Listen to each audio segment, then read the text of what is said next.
Billionaire Charles Whitford had always believed that money could bend the world around him. From the first day he inherited Whitford Enterprises, he walked through life as though every door owed him passage and every person owed him obedience. He spoke as though his voice came from a higher mountain than anyone else's. His board feared him, his employees avoided him, and the world praised him, mostly because they had no other choice.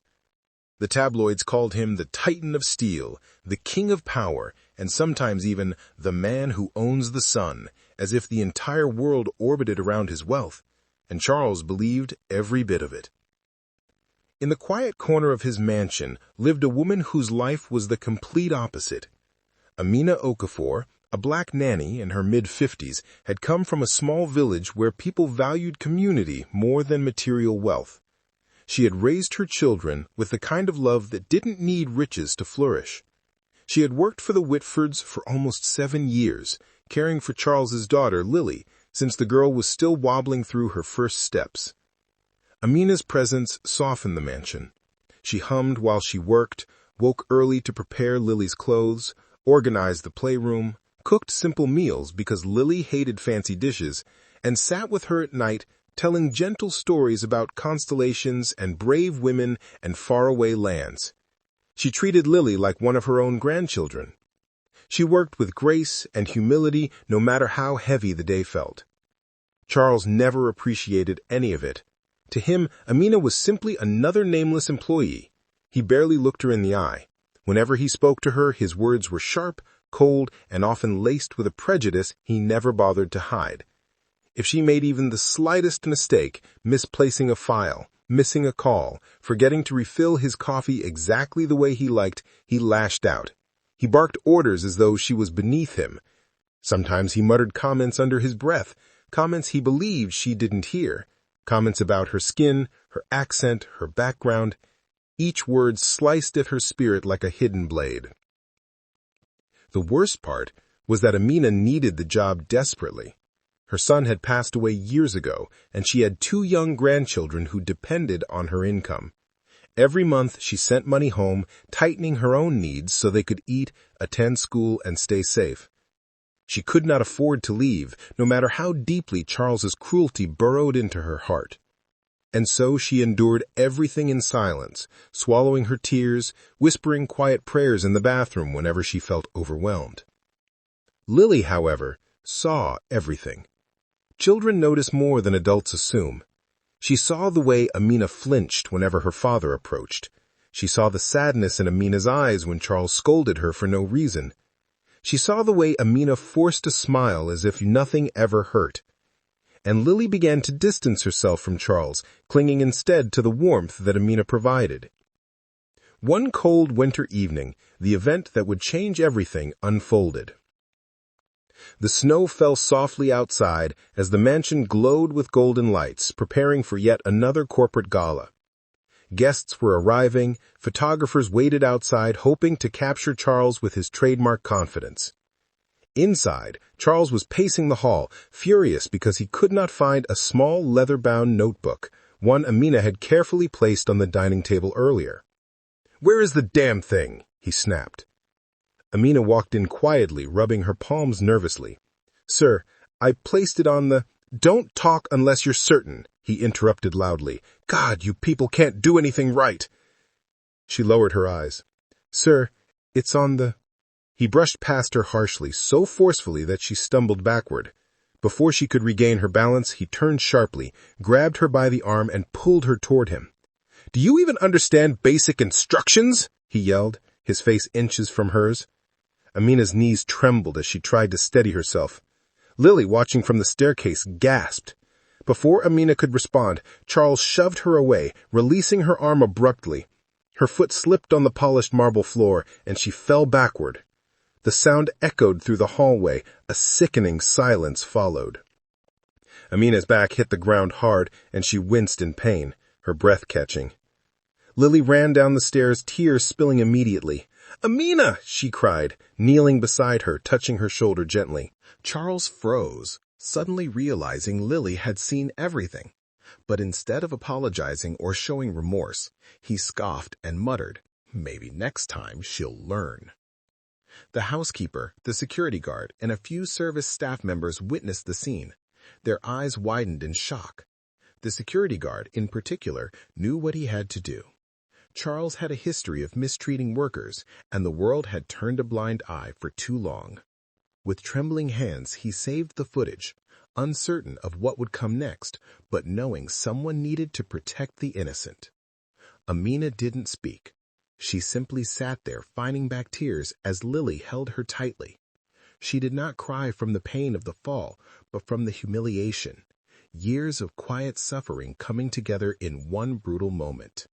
That night, the footage leaked. By morning, the internet exploded. Headlines spread like wildfire. Billionaire assaults elderly black employee. Video clips circulated on every social platform. People analyzed every frame. The world saw the cruelty in Charles's eyes, the fear in Amina's expression, the heartbreak in Lily's cry. Charles tried to downplay the incident. His PR team rushed statements online claiming it was an accident, a misunderstanding, and taken out of context. But no one believed him. Not this time. Protesters gathered outside his mansion. Employees resigned in waves. Shareholders scheduled an emergency meeting. Sponsors terminated contracts overnight. Activist groups demanded justice. His name, once praised in financial magazines, was now dragged through the mud worldwide. Amina was visited by lawyers who offered to support her in filing a case. The evidence was undeniable. The world wanted accountability. For the first time, Amina felt her voice mattered. She agreed, not for vengeance, but for the countless workers who had suffered in silence. Charles's empire collapsed faster than anyone imagined. Within months, he was removed as CEO. The board blamed him for destroying the company's public image. Stocks plummeted, investors fled. His reputation shattered into pieces too small to ever repair. But the worst wound he suffered was personal. Lily refused to speak to him. She wouldn't eat dinner with him. She didn't want to be in the same room. She looked at him with a resentment he had never seen before. Resentment born not from childish anger, but from deep moral betrayal. One night, after another failed attempt to talk to her, she finally spoke. "You hurt the only person who ever made me feel safe," she whispered. Those words pierced him deeper than any headline ever could. He tried to approach Amina, but she kept her distance. Not out of anger. Amina was too gentle for hate, but from emotional exhaustion. She had forgiven many things in life, but she no longer had the strength to stand in the same house where she had suffered for so long. After months of legal battles, Charles lost nearly half his wealth in settlements, penalties, and compensation. The mansion was sold. His staff left. His wife filed for divorce, stating that she could not raise a child alongside a man who had no compassion.